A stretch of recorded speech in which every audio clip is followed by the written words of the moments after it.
Good morning students. आज हम प्लेटो की शिक्षा सिद्धांत की विशेषताओं के बारे में बात करेंगे। तो प्लेटो के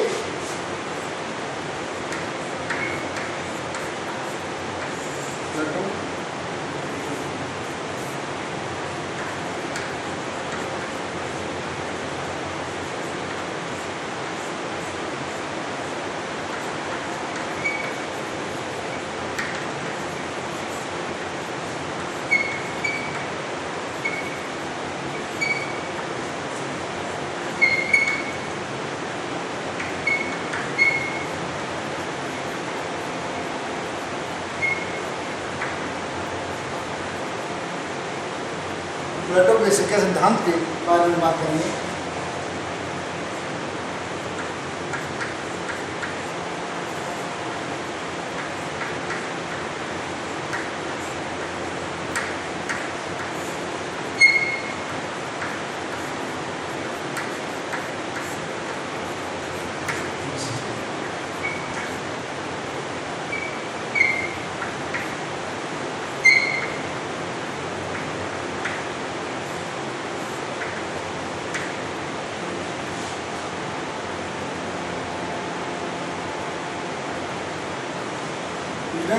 जैसा कि मैं पहले बतला चुका हूँ, प्लेटो के शिक्षा सिद्धांत के दो महत्वपूर्ण उद्देश्य थे। पहला जो उद्देश्य था वो था एक आइडियल सिटीजन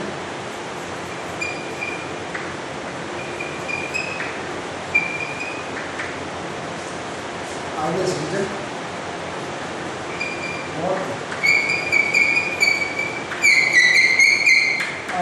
एक उद्देश्य तो उसके ये था अपने आदर्श राज्य के लिए आदर्श नागरिक बनाना था। एक उसका उद्देश्य ये था आदर्श राज्य के लिए आदर्श नागरिक बनाना था। दूसरा जो सबसे महत्वपूर्ण उद्देश्य था वो ये था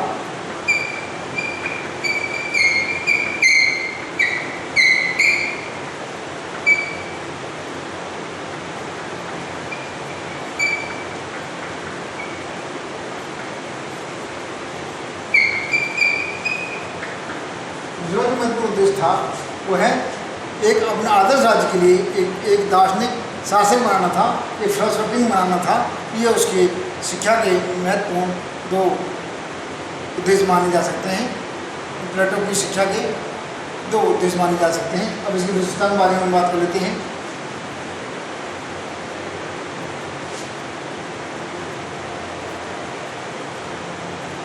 नंबर एक आती है राज्य द्वारा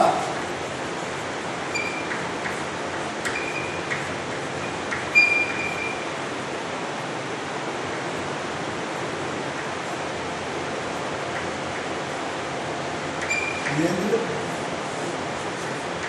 एवं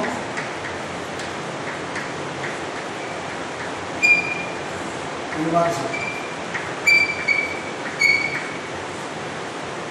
जो प्लेटो से पहले चल रहा था वो दो तरह की शिक्षा चल रही थी। एक शिक्षा तो एथेंस की थी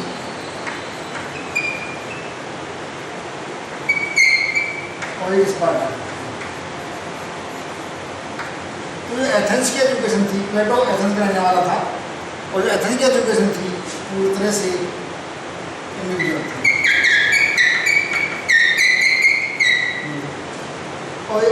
और स्पार्टा की एजुकेशन थी वो गवर्नमेंट थी। इसे दोनों में युद्ध हुआ तो एथेंस हार गया। तो प्लेटो ने उस हार के कारणों को खोजने का प्रयास किया।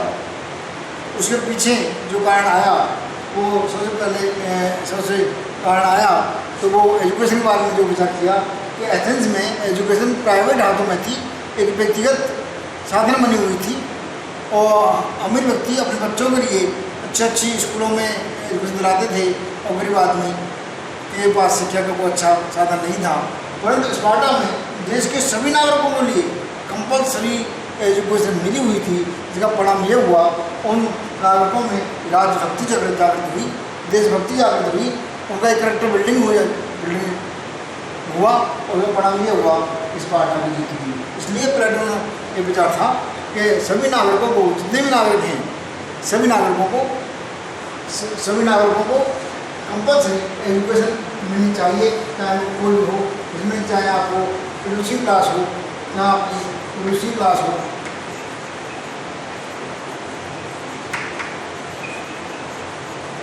चाहे आपका मिट्टी क्लास हो,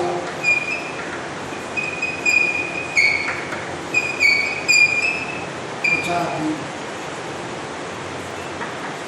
क्लास, सभी के लिए राज्य द्वारा state control by the state, राज्य द्वारा नियंत्रित एजुकेशन देने का विचार प्लेटो ने दिया। सबसे पहले प्लेटो ने दिया। दूसरी जो बात आती है वो आती है व्यक्ति का संपूर्ण विकास।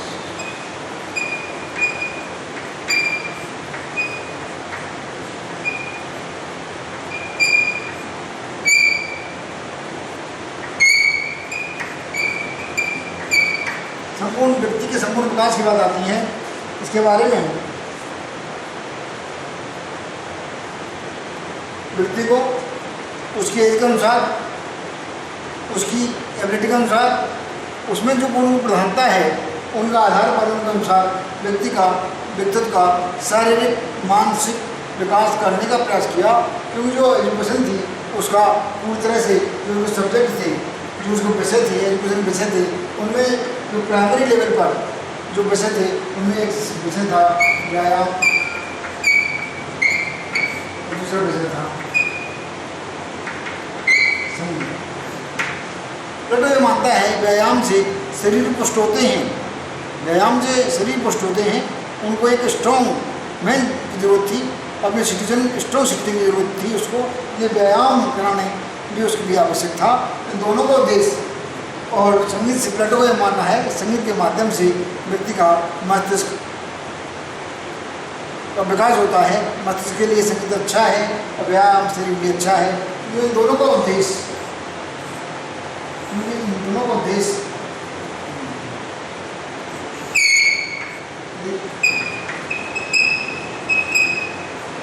स्ट्रॉन्ग सिटीजन था।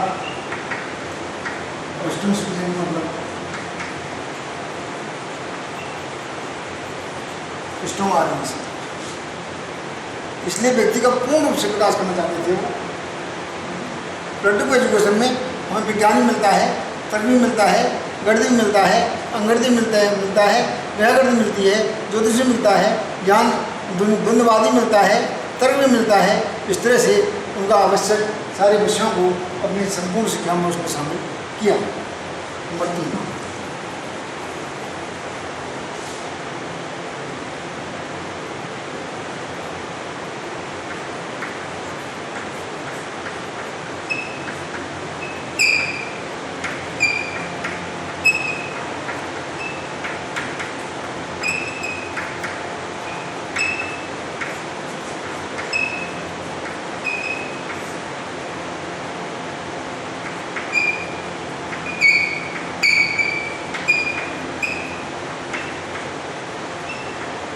प्लेटो का जो तीसरी सबसे महत्वपूर्ण बात यह है, प्लेटो पहला विचारक था जिसने स्त्री और पुरुष दोनों को समान रूप से एजुकेशन देने का विचार दिया।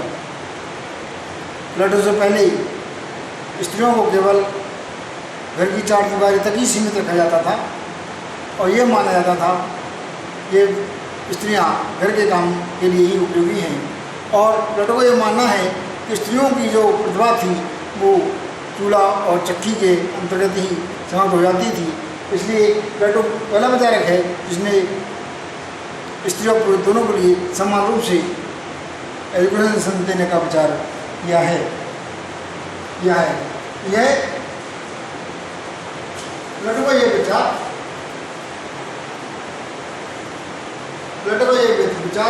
आधुनिक शिक्षा की तरह है।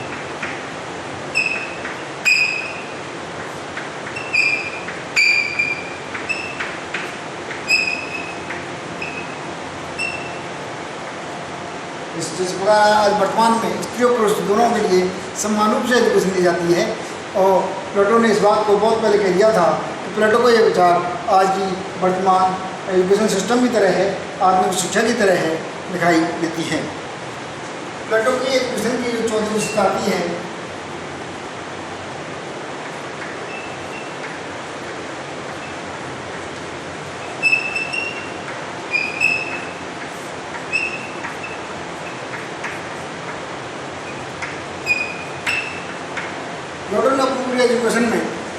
सैद्धांतिक रूप से दो भागों में विभाजित किया है। तो पहला जो भाग चालू होता है वो है 18 से 20 और दूसरा है 20 से 35 साल।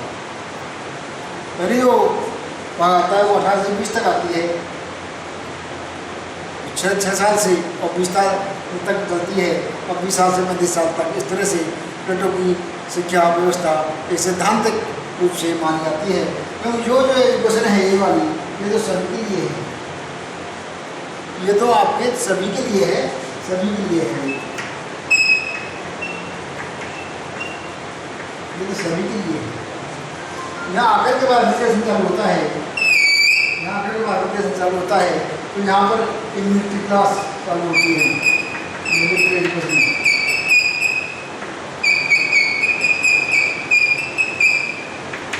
यहाँ आकर के मिलिट्री एजुकेशन मिलना चालू होता है, इसके बाद आगे की एजुकेशन भी चालू होती है।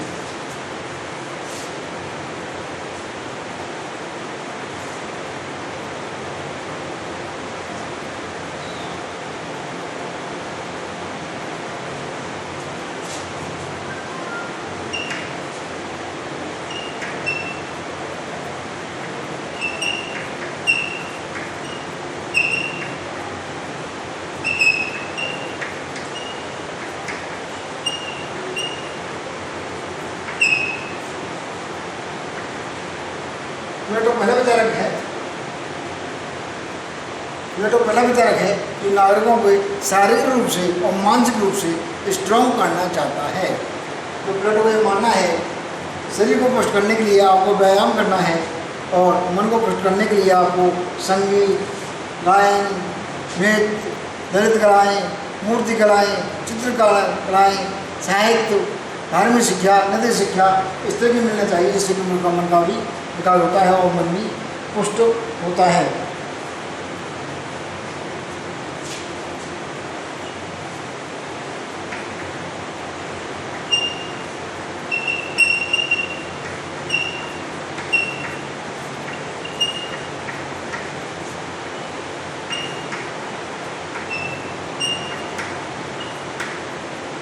जैसा कि मैं पहले बता चुका हूँ, प्लेटो का जो मूल उद्देश्य था वो है आइडियल स्टेट था। प्लेटो का मूल उद्देश्य था एक ऐसे आइडियल स्टेट की स्थापना करना था जो पूरी तरह से बुराइयों से मुक्त रहा हो। इसलिए आइडियल स्टेट को संचालित करने के लिए उसने एक फिलॉसफर की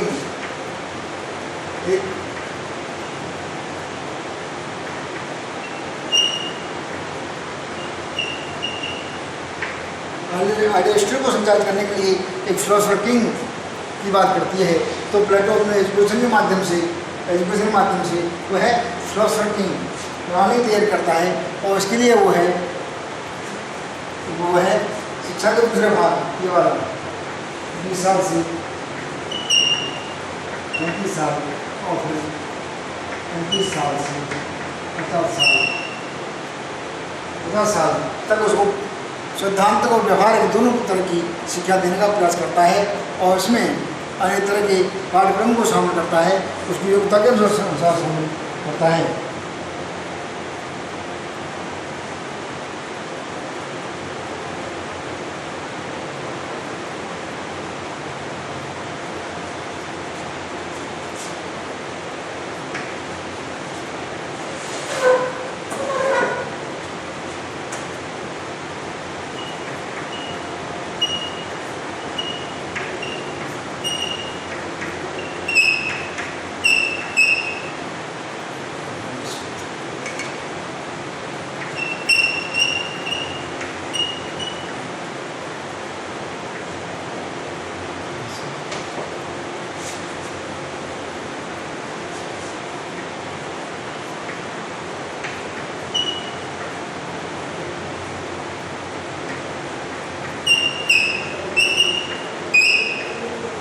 प्लेटो ने अपने पाठ्यक्रम में इस तरह से निर्धारण किया है, एक विशेष आयु पर एजुकेशन सिस्टम चालू होना चाहिए। जैसे कि हम ये मानते हैं आयु का आरंभ, एजुकेशन का आरंभ 6 वर्ष की उम्र से होनी चाहिए, 6 वर्ष की उम्र से होनी चाहिए, और यह है प्राइमरी एजुकेशन सभी के लिए मिलनी चाहिए। इसके बाद 20 साल की एज में आकर के एक प्रैक्टिकल टेस्ट होता है और टेस्ट में पास होने वाले को आगे मिलिट्री एजुकेशन मिलती है उनको और फिर आगे की जो 30 साल के बाद एग्ज़ाम होता है उसमें पास होने वाले आगे पढ़ते हैं और कुछ मिलिट्री में निकल जाते हैं, कुछ दार्शनिक राजा मिल जाते हैं। इस तरह से तो जो एजुकेशन थी वह अभिभावक पर की थी।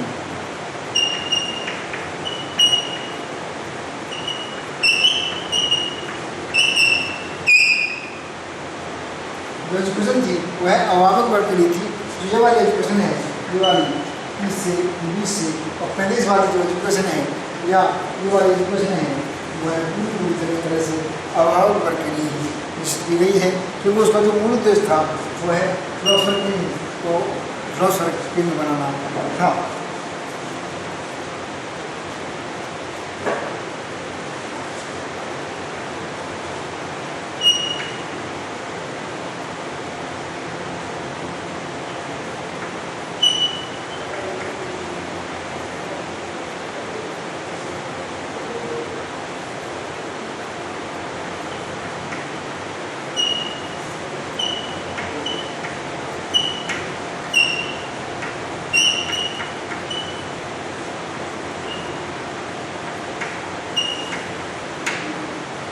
बेटो अपने पाठ्यक्रम में नैतिक आधार, साहित्यिक आधार, धर्म आधार को भी महत्वपूर्ण स्थान देता है और ये मानता है